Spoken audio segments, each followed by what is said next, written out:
โ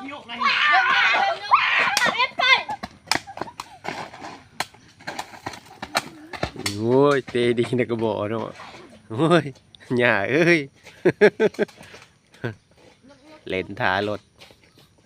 อีกยักน้อยรถกับหมาหลับเลยนี่ทุกคนตีตะกอเล่นเนี่ยเขาก็เล่นก่อนไปโรงเรียนทุกมือแบบนี้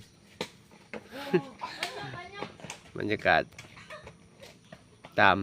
ชนบทหมู่บ้านนิดหน่อยถารถไปโรงเรียนบอกว่ามีอย่างไรทุกคนแต่ละมือมีแต่แน่นี่แหละเล่นถารถเด่นละแม่เลยนะแม่เอาเลยหมด